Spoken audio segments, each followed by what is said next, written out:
नमस्कार। मैं हूं डॉक्टर अन्नपूर्णा से और ये है 10 PYQs for all get environmental sciences and engineering aspirants part 4। और इसमें न्यूमेरिकल प्रॉब्लम्स भी हैं और नॉन न्यूमेरिकल प्रॉब्लम्स भी हैं।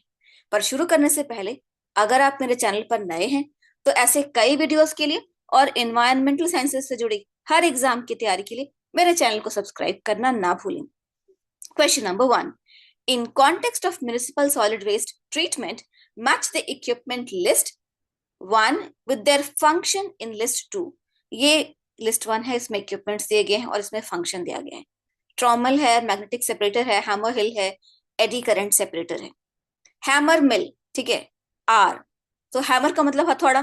तो ये ऐसा कोई इंस्ट्रूमेंट होता है, इक्विपमेंट होता है जिसमें हथौड़ा होता है और वो साइज को छोटा करता है। तो आर को हम मैच करेंगे 1 से।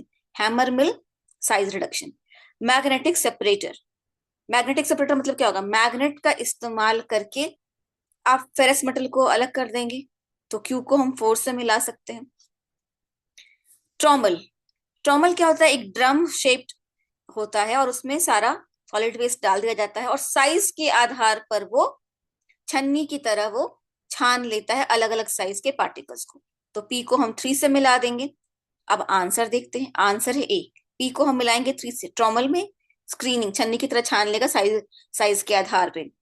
क्यू को मिलाया है 4 से। मैग्नेटिक सेपरेटर मतलब मैग्नेट की मदद से फेरस मेटल की रिकवरी हो जाएगी। आर को मिलाया है 1 से, मतलब हैमर मिल, हथौड़ा का यूज करके साइज रिडक्शन। और फाइनली एस को मिलाया है 2 से। Eddy current separator, aluminium separation. Eddy current separator में क्या होता है कि यहाँ पे मैग्नेट का ही इस्तेमाल होता है फेरस और नॉन फेरस मेटल्स को सेपरेट करने के लिए। तो एडी करंट सेपरेटर की मदद से आयरन अलग हो जाएगा और एल्यूमिनियम अलग हो जाएगा। ठीक है। Question number 2। The characteristics of a water sample are as follows. Sodium plus ion है 92 milligram per litre. Potassium plus है 19.5 milligram per litre. Calcium ion है 40 milligram per litre. Magnesium ion है 24 milligram per litre. What is the sodium adsorption radio, सार? ये बहुत important question है और gate में ये पूछा जाता है। Of the water sample which may be considered for irrigation purpose. ठीक है, तो सोडियम एब्जॉर्प्शन रेशियो इस पानी का क्या होगा? ठीक है, तो अभी हम देखते हैं। एटॉमिक वेट दिया है सोडियम का, पोटेशियम का, कैल्शियम का और मैग्नीशियम का, ताकि आपको दिक्कत ना हो। और आंसर है इसका ए। अब ये ए आंसर कैसे आया, let's see. Formula for SAR sodium absorption ratio क्या होगा? Sodium plus divide by root of calcium ion plus magnesium ion by 2। ठीक है। अब to convert milligram per litre to milli equivalent per litre, divide the concentration in milligram per litre by the equivalent weight of the ion. Equivalent weight आपको दिया गया है, आपको molecular weight दिया गया था। इक्विवेलेंट वेट आप निकाल लेंगे सोडियम का, पोटेशियम का और कैल्शियम का। मोलिकुलर एटॉमिक वेट बाई 2 हो जाएगा क्योंकि यहाँ पर वैलेंसी यहाँ पे 2 है। मैग्नीशियम का भी एटॉमिक वेट बाई 2 हो जाएगा क्योंकि वैलेंसी यहाँ पर 2 है। तो मिली इक्विवेलेंट सबका इस तरह से निकल गया। कॉन्सेंट्रेशन को डिवाइड किया हमने इक्विवेलेंट वेट से, सबका मिली इक्विवेलेंट निकल गया। 4 है सोडियम प्लस का, पोटेशियम प्लस का 0.5 है, कैल्शियम 2 प्लस का 2 और मैग्नीशियम 2 प्लस का 2 है। Sodium absorption ratio of the water sample is 2.8। और फिर जब आपको मिली इक्विवेलेंट निकल गया तो यहाँ पर वो वैल्यू हम डाल देंगे, बाई 2 करेंगे, सॉल्व करेंगे, आ जाएगा 2.83। ठीक है। तो सार का फॉर्मूला आपको याद होना चाहिए और मिली इक्विवेलेंट कैसे कैलकुलेट करते हैं वो आपको पता होना चाहिए। Question 3। Which of the following is true for the nitrifying bacteria belonging to genus Nitrobacter? अब पहले तो नाइट्रीफाइंग बैक्टीरिया होता क्या है? Any bacteria that converts ammonia into nitrite and then into nitrate is called a nitrifying bacteria because basically they fix atmospheric nitrogen from gaseous state to liquid state in the soil or plant root. ठीक है। So Nitrobacter is a type of nitrifying bacteria. Nitrobacter है nitrifying bacteria। अब उसके बारे में कौन सा statement सही है? They are autotrophs, they are eukaryotes, they convert chemical energy to cellular energy using mitochondria, they convert nitrate to nitrite. No, nitrate से नाइट्राइट बनाने वाला वो डीनाइट्रीफाइंग बैक्टीरिया होता है। नाइट्रेट से नाइट्राइट, नाइट्राइट से अमोनिया, वो डीनाइट्रिफिकेशन होता है, उल्टा प्रोसेस। तो डी तो सही नहीं होगा। They convert chemical energy to cellular energy using mitochondria, तो ये भी कुछ अटपटा सा स्टेटमेंट है, ये नहीं होगा। They are eukaryotes, they are autotrophs. Sir correct option is they are autotrophs. Answer is A. Autotrophs वो होते हैं, auto means self and troph मतलब होता है फूड, तो अपना खाना खुद बनाते हैं। Question number 4, which of the following is our dominant mechanisms for the removal of spherical particles with diameter less than 10 micrometer from a gas stream using fabric filter? Fabric filter हम जानते हैं air pollution control device है जो suspended particulate matter को हटाता है flue gas में से, चिमनी की गैस में से। ठीक है, तो वो होता है फैब्रिक फिल्टर। फैब्रिक फिल्टर पर मैंने एक वीडियो भी बनाया है, उसका लिंक इसी वीडियो के डिस्क्रिप्शन बॉक्स में है। अब कहा जा रहा है कि स्फेरिकल पार्टिकल्स को फैब्रिक फिल्टर हटाता है अगर 10 माइक्रोमीटर से कम है उस स्फेरिकल पार्टिकल का डायमीटर। तो इसमें से कौन सा मैकेनिज्म यूज होगा उस स्फेरिकल पार्टिकल को हटाने के लिए? So the question is asking if the diameter of the spherical particle being removed by using a fabric filter is less than 10 micrometer, that is it's very small. So what kind of mechanism will be used to remove that small particle using a fabric filter?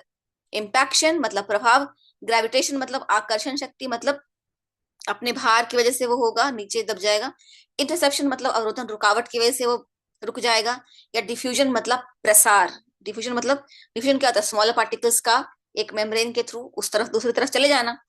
तो क्या होगा? Answer is A, C and D. Impaction प्रभाव से दब जाएगा, सी interception रुक जाएगा, diffusion एक स्मॉल पार्टिकल मेम्ब्रेन के थ्रू जो है डिफ्यूज हो जाता है, नीचे आ जाता है, रुक जाता है या चला जाता है, जो भी। ए, सी, डी। बी क्यों नहीं? ग्रेविटेशन आकर्षण शक्ति, क्योंकि वो पार्टिकल इतना छोटा है कि वो ग्रेविटेशनल पुल की वजह से नहीं रुक पाएगा। So the particle 10 micrometre less than 10 micrometer in size is so small that gravitational pull will not be very effective in removing that particle. So B is not the answer. A, C and D are all options correct. Question 5. In air pollution, which of the following are classified as primary pollutants? Question number 5. In air pollution, which of the following are classified as primary pollutants? इनमें से कौन सा है जो primary pollutant है? Carbon monoxide, sulphur dioxide, ozone या nitrogen dioxide? The only pollutant given here which is not a primary pollutant is ozone. बाकी सारे प्राइमरी पोल्यूटेंट ही हैं, सिर्फ ओजोन ही प्राइमरी पोल्यूटेंट नहीं है। Carbon monoxide, sulphur dioxide, nitrogen dioxide सभी primary pollutants हैं। Question 6. Which of the following is correct for the process of glycolysis? Glycolysis क्या होता है? You all know that. अब इनमें से कौन सा सही है? There is a net decrease in standard Gibbs free energy. B, the end product is glyceraldehyde 3-phosphate. C, first phase includes the phosphorylation of glucose molecule. या D, it results in net gain of NADH.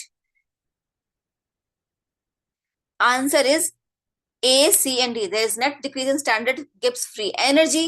C, first phase includes the phosphorylation of the glucose molecule. मतलब glucose molecule से में phosphorylation होता है, phosphorus जुड़ता है। D, it results in net gain of NADH। ये भी तो ए, सी और डी तीनों सही है। ठीक है, अगला question, question number 7. In the context of water quality, which of the following is correct for the most probable number MPN of a water sample? MPN is an important concept, you must know it. ये important concept है MPN. Option A, the estimated organisms are gram negative. Option B, it is based on assumption of Poisson distribution. Option C, it measures the exact number of microorganisms present in the sample. या D, it includes the quantification of the pathogenic virus. MPN में virus का quantification नहीं होता है, तो ये तो D तो गलत है। आंसर है A and B. The estimated organisms are gram negative. Gram negative और ग्राम पॉजिटिव क्या होता है? एक डाई का यूज होता है और उस डाई से पता चलता है कौन सा बैक्टीरिया ग्राम नेगेटिव है, कौन सा ग्राम पॉजिटिव है। इस कॉन्सेप्ट को अच्छी तरह से आप समझ लीजिएगा। अभी मैं शॉर्ट में आपको मैंने बता दिया। तो ए ऑप्शन सही है। B, it is based on the assumption of Poisson distribution, ये भी सही है, बी भी सही है। ठीक है, question 8.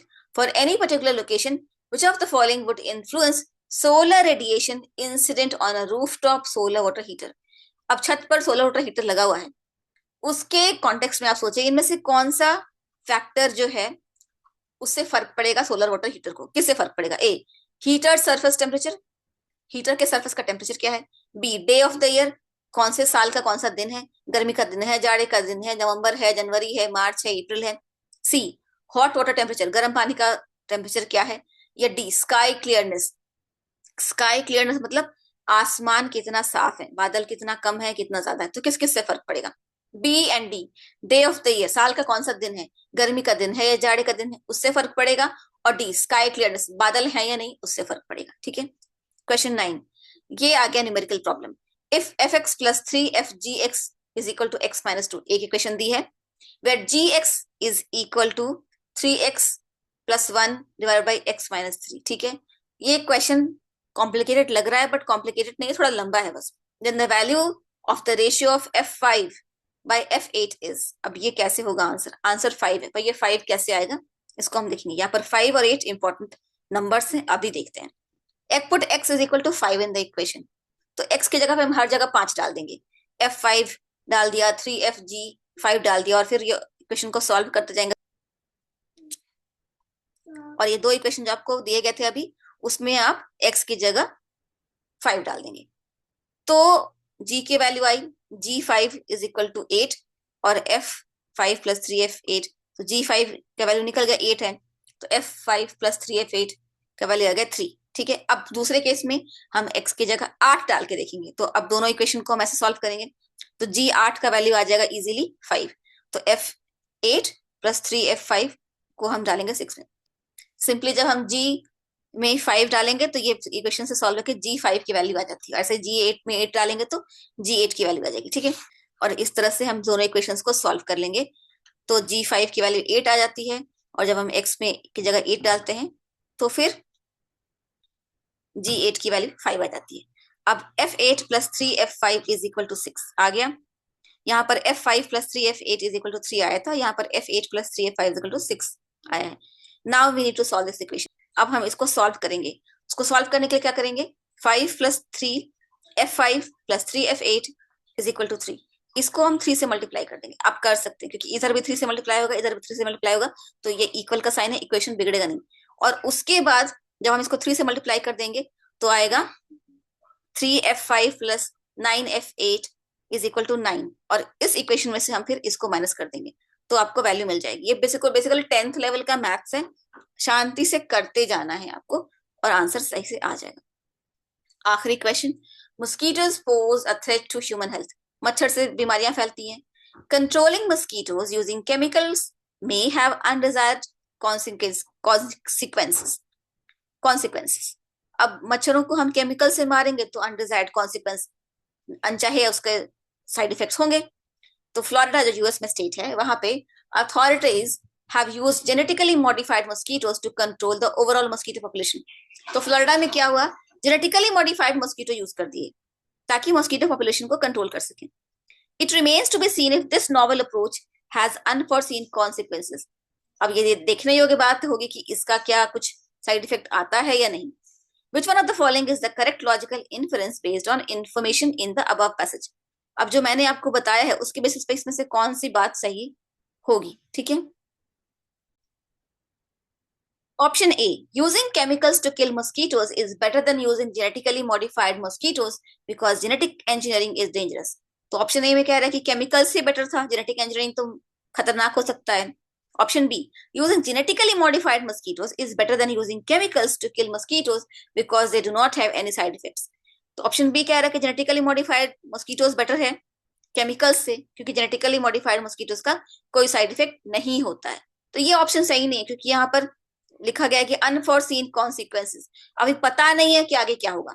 C, both using genetically modified mosquitoes and chemicals have undesired consequences and can be dangerous, कि दोनों ही जेनेटिकली मॉडिफाइड मस्कीटो यूज करें या केमिकल्स यूज करें, दोनों का खतरा होता है, पर यहाँ पर अभी क्लियर नहीं कि खतरा होता है कि नहीं होता है।